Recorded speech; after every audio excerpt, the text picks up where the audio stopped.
Hello and welcome to stage 4 of Misspoke, another cycling and cycling related podcast. I want to start out with a shout out with another cycling podcast, which is called actually The Cycling Podcast, which is a very popular podcast on all podcasting channels. And I was listening to it the other day, and it's run by Lionel Burney and Richard Moore and a few other journalists as well who get involved. Rob Hatch from Eurosport. And they invited people to a group ride on Zwift. And I signed up and I did the ride this morning. That's Sunday. What date is it? Oh, it's the 26th of April. Amazing how the time and the dates slip away. Anyway, I did the ride. It was in the Innsbruck course, and very enjoyable it was too. So thanks, guys. Shout out to the Cycling Podcast. So anyway, what have we got for you today? Well, we're going to start off with another one of my monologues, and this one is called The Weight Obsessive. So anyway, I got this new bike. It's a Trakimonda, which is like French for stripped, because it's the lightest production bike ever. It weighs like 5 kilos, all built up. I got these lightweight, no really, and that's what they're called, wheels. They're German, the lightest production wheels ever made, and I got SRAM Red for it, which is the lightest group set, mechanical or electronic, that you can buy.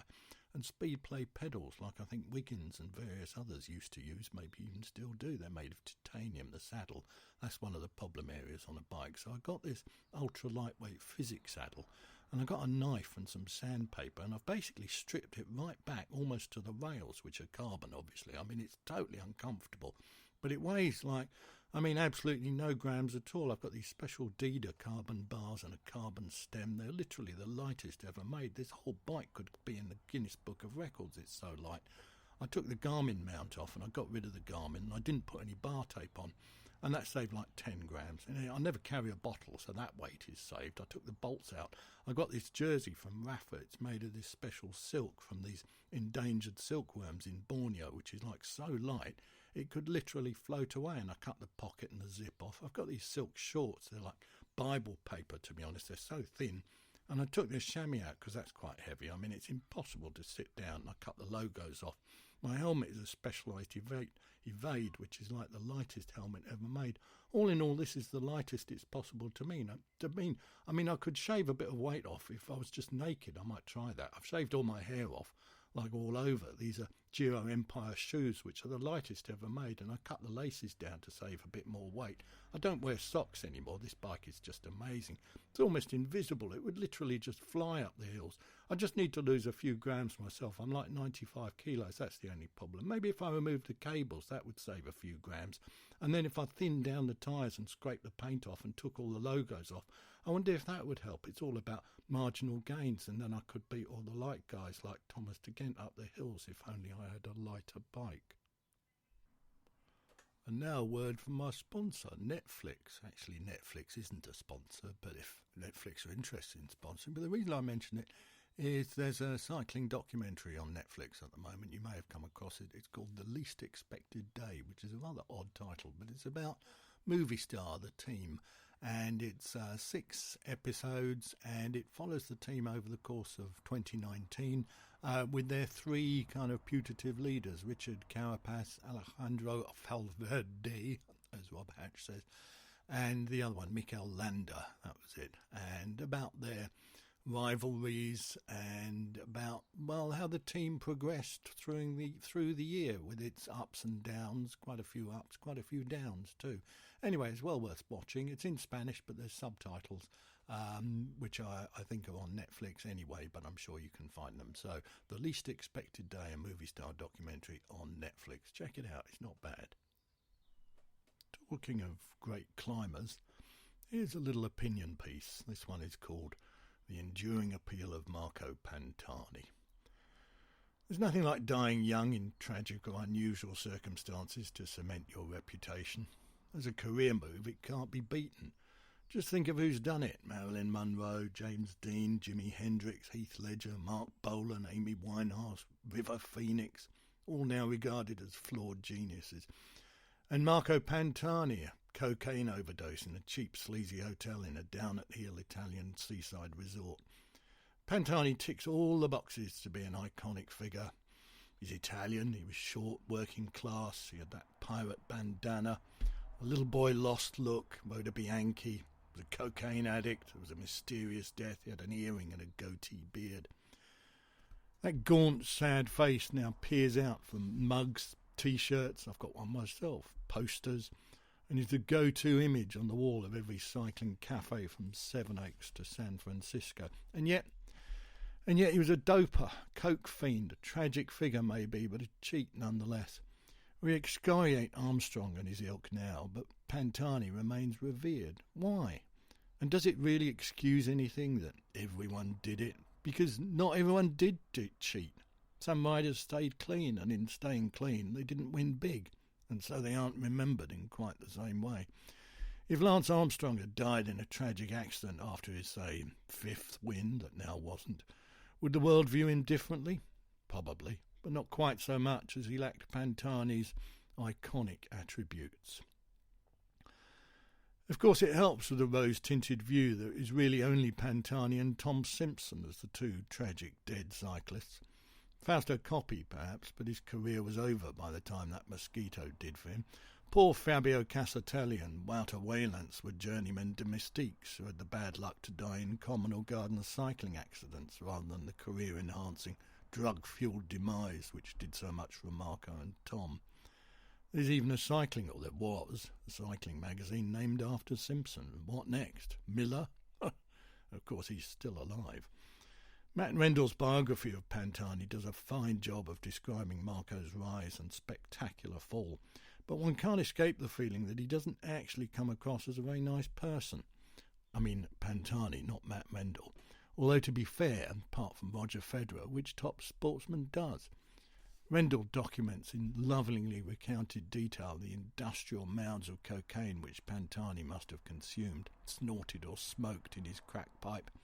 Dealers all over town and his family, friends, manager and assorted hangers-on brought to the brink of despair by his haggard looks, his shifty slide disappearing acts, that once great talent gradually and shockingly cast aside. Ultimately, though, that all pulls into insignificance.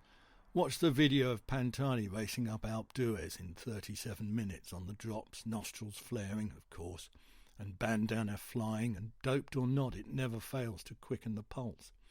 I've climbed the Mortirolo, Lance Armstrong's hardest climb ever, 12 kilometres of brain-numbing, arse-aching average 10.8% gradient through the close-arching hanging trees on parched, cracked roads, a climb that took me over 2 hours on a 34 by 32, which Pantani did on a 39 by 24 in 43 minutes.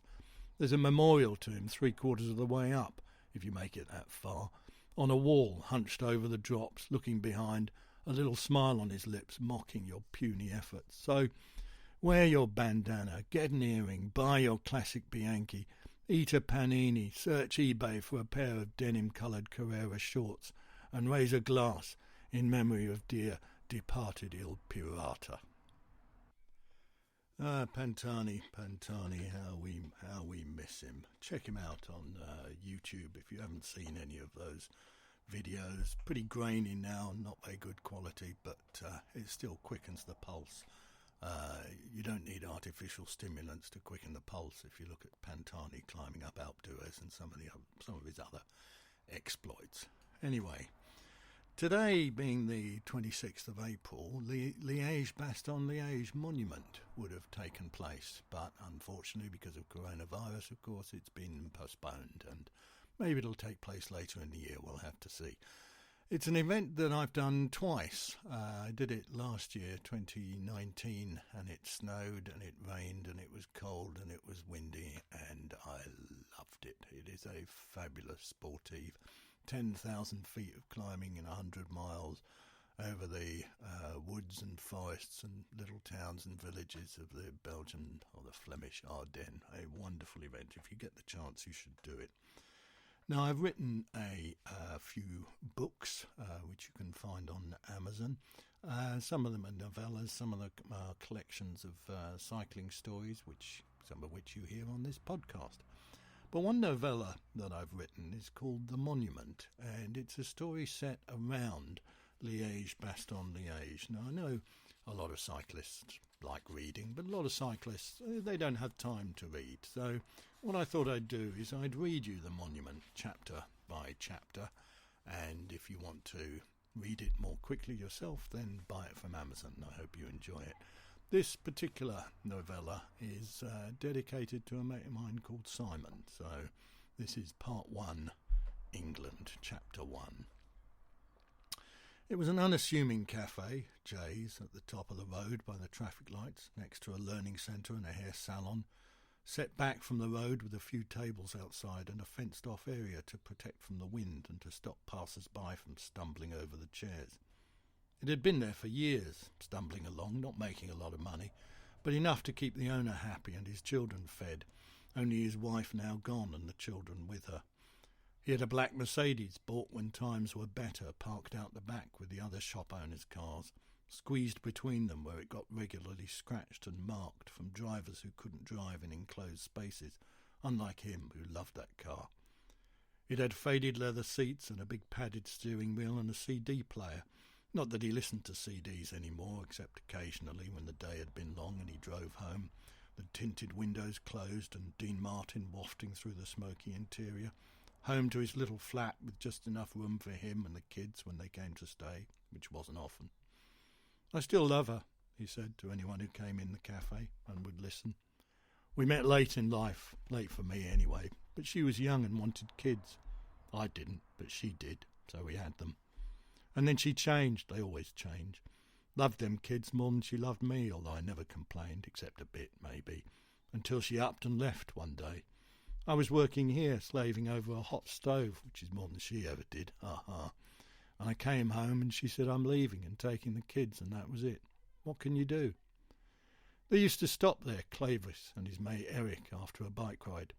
Most Tuesdays they'd ride, not far, maybe 30 miles, 40 sometimes, 50 occasionally, 25 if it was cold or windy or the rain started to fall, and they'd had enough and felt like packing it in, which was more and more frequent on account of they were getting older and felt the cold more and the wind and couldn't be asked. There were other cafes they used, the Eco one in the country park that filled up with walkers and buggies and grandparents and dogs, particularly at half-term, or the Italian one with the deli and the owner who was attractive but never noticed them, or the new one by the bridge full of yummy mummies with cappuccinos and floppy breasts and noisy babies that ran around and stopped them talking, or the Greasy Spoon, greasy forks and knives too, truth be told, full of workmen which they weren't anymore, both retired and cycling to keep exercising and fill their quiet days. Sometimes they left their bikes out the front of Jay's, leaning them against the glass window, shuffling the chairs to make room, but if the weather was nice and people might want to sit there, they put them round the back near the black Mercedes with its scratched paintwork and its smoky leather interior, and leant them against the back door, sometimes putting a lock on to deter thieves and opportunists. Tuesday was one of those days in early April where you thought that spring had arrived, but it hadn't, and it was colder than you expected, and they just did 25 miles, shivering and moaning about the fucking weather, as you do, and they did. "Which caff?" said Eric as they pootled along, BMWs storming past and gunning their engines, determined to frighten 2 old geezers on their bikes just out for a pootle. "Dunno," Clovis said, "don't care. Not the Eco, full of grandparents and kids and dogs, 3 of the things I hate most in life." "What about Jay's?" said Eric. "Have a bacon sandwich." "I'm off bacon," Clovis said. "My diet, remember?" "I forgot." "Remind me," Clovis said. "Why can't I have bacon?" "Processed meat," said Eric, who knew about these things. "Gives you bowel cancer. And it's saturated fat. You need to avoid saturated fat. And sugar, if you want to lose weight. Have a tea cake." "There's sugar in the raisins. Anyway, I don't fancy a tea cake." "Fruit sugar," said Eric. "That's okay. You know what I say. If you like it, don't eat it. If you don't like it, eat it. Works every time." Eric was just under 11 stone, 2 less than Clovis. Eric was skinny, strong arms and spindly legs, mostly bald, small eyes, a thin World War I flying ace moustache, a faded tattoo on his wrist which he got in the army when younger and more carefree, a bad back and was waiting for an operation or 2. Eric rode in front, skinny legs pumping, hunched over his handlebars. Clovis rode behind, sheltering in his draught. Not that there was much aero benefit the pace they were going. "How do you do it?" Clovis asked, riding up to him. "Lose weight." "I stopped eating lunch," Eric said. "Why would you do that? Stop eating lunch? Where's the joy in that?" "Is that where all your joy in life comes from?" said Eric. "Food?" "Pretty much," Clovis said. "Don't drink, don't do drugs, don't go with women since I got married. Cycling, that's my joy." "Have a tea cake," said Eric, unsympathetic as always. They were on the main road, shouted voices lost in the onrushing wind. A BMW thundered past and cut in to avoid a traffic island just in front of Eric, nearly forcing him against the curb. "Cunt!" he shouted after the departing black car. "Cunt!" "Chillax," Clovis shouted. "What's the point?" "He nearly killed me," Eric shouted over his shoulder. They turned off the main road and onto a quiet road to head for the cafe. There was a black taxi parked on the next corner, its driver nowhere to be seen. "What's that doing there?" said Eric. "Strange place to stop." "Dogging transport," said Clovis, waiting till they finished. There was rustling in the bushes, trampled leaves, nonchalant onlookers. "In the daytime?" said Eric. "So I'm told. I'm not an expert, mind." "What I don't understand," said Eric, dropping back and riding beside Clovis. "Dogging. Is it the act of having sex in the open air while people watch, or is it watching people having sex in the open air? I've always wondered." "Both, I think. Ask Mick. He'll know." "Why?" "He does both, or so I'm told." They huffed and puffed up the hill at a steady 8 miles an hour and rolled to a stop at the back of the cafe. Clovis locked the bikes to some railings. A girl with brown hair sat on some steps at the back of one of the shops, eating her lunch from a Tupperware box. They walked round the front and into Jay's cafe. "Remember what I said?" Clovis said. "What?" "No banter. Don't engage in any banter with him. It's fatal." "Righto," said Eric, like a Battle of Britain pilot. Jay was behind his counter and came out when he saw them. "Gentlemen," he said, "how delightful to see you again. I missed you." "And you, old bean," said Eric. "How the devil are you?" "Shut up," hissed Clovis. There were only a few other people in the cafe. An elderly woman with white hair and carrying 2 little shopping bags was just leaving. A lank-haired, sour-faced, sad-eyed man sat in the corner, and 2 older men sat at their usual table. "What will you have, my good gentleman?" said Jay, grabbing a chair and straddling it, looking at them. 2 coffees and 2 tea cakes, please," Clovis said. "Good idea," said Eric. "I'll have the same." Groucho Marx, man. Works every time. "At your service. Coming right up," said Jay, hurtling back into his kitchen. "Do you remember the Hatton Garden thieves?" said Eric. "A few years ago." "What about them? Old geezers, weren't they? Retired villains, only not retired, as it turned out. Not entirely. Pensioners." "Yeah, one of them used to drink in my local. I used to see him every afternoon in the corner having a few drinks. Never said much, just sat there with a notebook, scribbling. I thought maybe he was one of those weird writers. Sometimes had some mates with him. Turns out he was one of the gang, sitting there all afternoon. I thought he was doing the crossword or that numbers thing, you know." "What?" "Sudoku, that's it. Japanese numbers." "Are they different from our numbers, then?" "What?" "Japanese numbers." "No, of course not. Well, actually, I'm not sure. Jay," he called across to Jay, who was busying himself over the toaster. "Yes, my friend." "Japanese numbers. Are they like our numbers?" said Eric. "What, like 1, 2, 3, those numbers?" "Yeah. What other numbers are there?" "Arabic numbers, Roman numbers, but they're European. I prefer English numbers." "Google it, why don't you? Tea cakes are burning." The coffee was hot and strong, and the butter had melted through to the base of the tea cake. They ate them in about 40 seconds. "What about them?" said Eric, looking over at the 2 men, butter drying on his moustache. Clovis looked over in the direction of his nodding head at the 2 men, sitting at the big table at the side. It was clearly their table, as they never saw anyone else sitting there. There was a bench around 2 sides like a banquet, and the 2 sat together like Tony Soprano and Paulie. One had thinning grey hair, round-rimmed glasses, a goatee beard, and a northern accent. The other was fat and bald, faintly Scottish, wearing a short-sleeved shirt and old tie hung loosely below his large neck. There were papers spread over the table: The Sun, Daily Express, Daily Mail, highbrow reading. Jay sat with them after serving Clovis and Eric. "Liverpool," said Jay. "What are the chances?" "Good season," said the bearded one. "Should do the league." "Top 3, said the Scottish one, slurping his tea. "Man City will do the league." "Gonna win?" said Jay. Or Spurs, one of them. I'm a Chelsea fan, me. Always have been. He started scrolling through his phone, laughing out loud. Yeah, he said, coming over to Clovis and Eric and waving his phone under Eric's face. Look at this. You'll love this. It was a short clip of Tommy Cooper telling one of his jokes. Doctor, I feel like a pair of curtains. Pull yourself together, man. I love Tommy Cooper. Gets you every time. Just like that, said Jay, waving his hand under Eric's face. Can we get another coffee, Jay? Clovis said. That was chapter 1 of The Monument, a story about Liège-Bastogne-Liège. Make sure you tune in to further stages of Misspoke, the Cycling and Culture podcast, so you can see what happens to Clovis and Eric, and do they ever get to the Liège-Bastogne-Liège Sportive. Well, I hope you've enjoyed this episode of Misspoke, which you can hear on all good podcast platforms. Well, if you've heard it this far, I guess you've found it. Well, stick around and make sure you listen to future episodes. Thanks for listening, and talk to you next time.